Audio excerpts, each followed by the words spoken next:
following video, we'll go over how to create a bill in Control.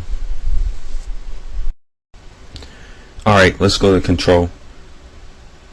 Before we actually create a bill, let's first check to make sure that the option to enable bills is activated. To do so, we want to click on Setup and then click on System Setup, and then we want to click on Purchase Orders, Bills, and Receiving Documents, and it looks like the bills is enabled. Okay, so let's go ahead and close System Setup and let's continue on with creating our new bill. We're going to click on New and then New Bill, and we're going to start off by linking our vendor to this particular bill. So I'm going to click on my search button here. It's going to open up my independent form. On the left hand side, I can filter out to get my vendor. In this case, I only have 2 vendors in the system, so I'm going to go ahead and double click my sign supplies. I can enter in a description for this particular bill, and then on the items tab I can add in all of the items that will be linked to this bill. So let's click on my item type,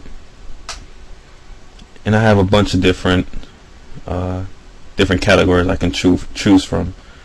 I can select new part, which will first let you create a new part in the system and then add that newly created part to this particular bill. I can pull a catalog item, which means that this will be the part that you purchased directly from this particular vendor, and then when I go to the item name, it's going to show me all those parts that are related to that one vendor.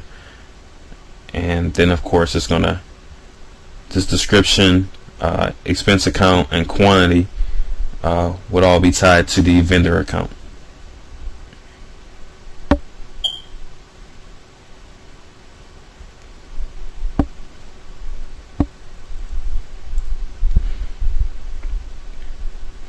So now I can put in a unit cost, or I can have it already created on the vendor account, and it would automatically pull the unit cost and the total cost for this particular item.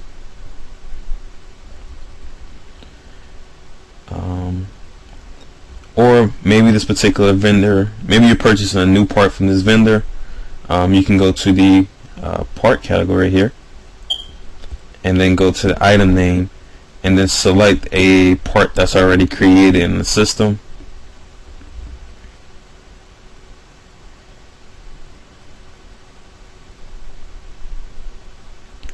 Say how many you're looking to purchase.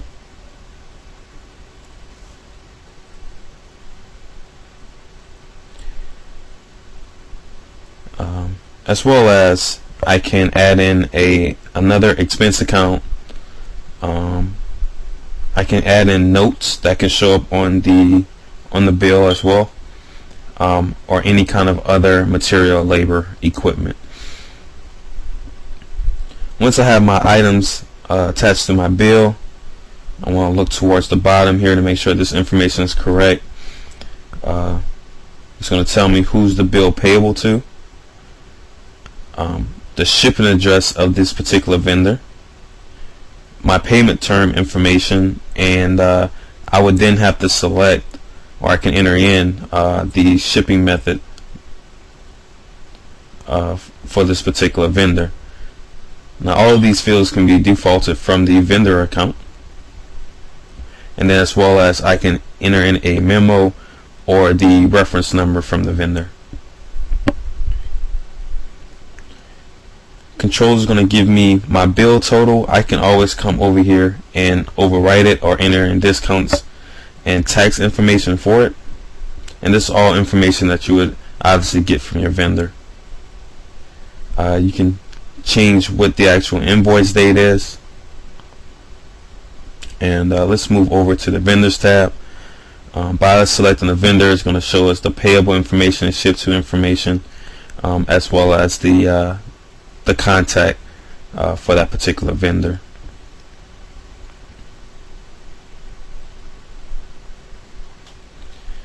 And of course we can go to the totals tab. Once we save this particular bill, we can actually come back to it when we're ready to pay it, and then there will be a button for the deposits and payments, and we can post a payment to this particular bill. But in this case, let's say all this information is correct. The next thing we want to do is actually save the bill.